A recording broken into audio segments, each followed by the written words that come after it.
बिस्मिल्लाहिर्रहमानिर्रहीम। मैं हूं मलिक मोहम्मद अली, प्रोग्राम बात से बात मलिक मोहम्मद अली के साथ। जिला पाकपतन की बलदियाती हल्का बंदियां जो बनी हैं नई, उनकी फरिस्त जारी कर दी गई है। उन फरिस्तों में जो नई हल्का बंदियां हुई हैं, उसमें जो इम्कानात हैं, उसमें महसूस हो रहा है कि बड़े बलदियाती बुर्ज जो बड़े ओहदों पर भी मौजूद थे, मुंतखब नुमाइंदे थे, उनके बुर्ज उल्टने के इम्कानात हैं कि जबकि नौजवान और नए उम्मीदवारान की जो जीत के इम्कानात हैं वो बढ़ते हुए नजर आ रहे हैं। और आज के प्रोग्राम में इसी मौजू पर बात होगी। और प्यारे दोस्तों, जिन दोस्तों ने अभी तक हमारे चैनल को सब्सक्राइब नहीं किया, प्राइम मेहरबानी में हमारे चैनल को सब्सक्राइब भी करें, लाइक भी करें और शेयर भी करें। और हम बात कर रहे हैं हुकूमत पंजाब की तरफ से बलदियाती इलेक्शन के हवाले से जो कदम उठाया गया है वो आगे बढ़ चुका है। अब पूरे पंजाब के अंदर हल्का बंदियां तश्कील दे दी गई है और जिला पाकपतन के अंदर भी नई हल्का बंदियां तश्कील दे दी गई हैं।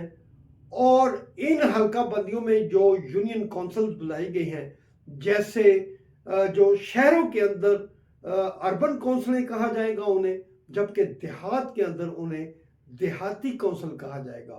और इसी तरह जो म्यूनसिपल कमेटी आरावाला और म्यूनसिपल कॉरपोरेशन पाकपतन के हवाले से जो हल्का बंदियां हैं वो मुकम्मल तौर पर तश्कील पा चुकी हैं। और नई बनने वाली म्यूनसिपल कमेटियां मलका हांस तहसील पाकपतन और कबूला शरीफ तहसील आरावाला, उसके 3-3 यूनियन काउंसिल के अंदर भी जो हल्का बने हैं उनकी हल्का बंदियां मुकम्मल करके फरिस्त आवेदा कर दी गई है। अब इन हल्का बंदियों का बगौर जायजा लिया जाए तो साबका जो हल्का बंदियां थी, यूनियन काउंसिल थी, उनमें बड़ी सारी तब्दीलियां आ चुकी हैं।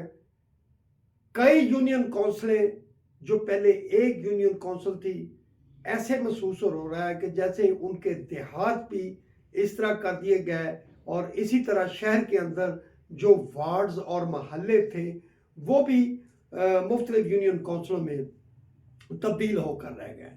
अब पाकपतन के अंदर 14 यूनियन काउंसिल बनाई गई हैं और उनकी शक्ल नई सूरत इख्तियार कर चुकी है।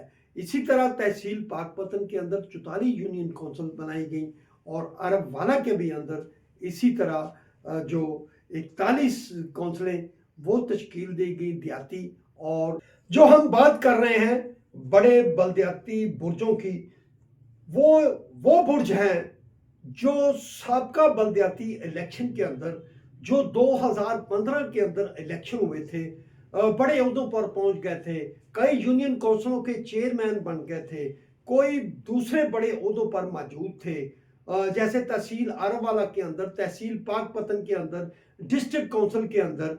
अब जो बड़े बुर्ज हैं उनकी जो यूनियन काउंसिल और जो हल्के हैं वो जिस तरह तब्दील हुए हैं, उन हलकों की तब्दीली की वजह से अब बड़े सारे दिगर जो बड़े उम्मीदवार थे वो एक ही मुकाम पर यकजा हो जाएंगे। क्योंकि जो बड़े बलदियाती बुर्ज हैं उनकी यूनियन काउंसिलें भी बात इस तरह हो चुकी हैं, हल्के इस तरह बन गए हैं कि बड़े सारे जो बुर्ज हैं वो आपस में इलेक्शन में लड़ेंगे, तो फिर वही बुर्ज जीतेगा जिसकी आवाम में ज़्यादा पॉपुलरिटी होगी। और इस तरह जो दिगर उम्मीदवार हैं, चूँकि बलदियाती इलेक्शन का जो क्रेज़ है इसमें नौजवानों के तादाद भी ज़्यादा आगे आने का इम्कान है, क्योंकि इस बलदियाती इलेक्शन में बड़ी सारी ऐसी सियासी तब्दीलियां भी मुल्क के अंदर हुई। नौजवानों के अंदर एक वलवला और जोश भी है। क्या जो पुराने ऐसे सियासी बुर्ज थे अपने अपने हलकों के, क्या ये नौजवान उन्हें शिकस्त दे देंगे? कि ये तो बात वाज़ेह नजर आ रही है। और सियासतदानों का भी इम्तिहान होगा कि उनके बड़े सारे ऐसे चहीते उम्मीदवार जिन्हें वो बड़े अहम ओहदों पर فائز کرتے ہیں اور ان کے حوالے سے اپنی سیاست کو آگے بڑھاتے ہیں۔ اب یہ سیاستدانوں کا بھی امتحان ہوگا کہ وہ کیا اپنے امیدواران جو کہ ان کے بڑے سیاسی برج ہیں انہیں بھی کامیاب کرانے میں کامیاب ہوں گے۔ یہ بلدیاتی انتخابات اگر ہو جاتے ہیں تو پھر یہ آنے والے بڑے الیکشن کا بھی فیصلہ کریں گے۔ سلام پاکستان، سلام اوورسیز، اللہ حافظ۔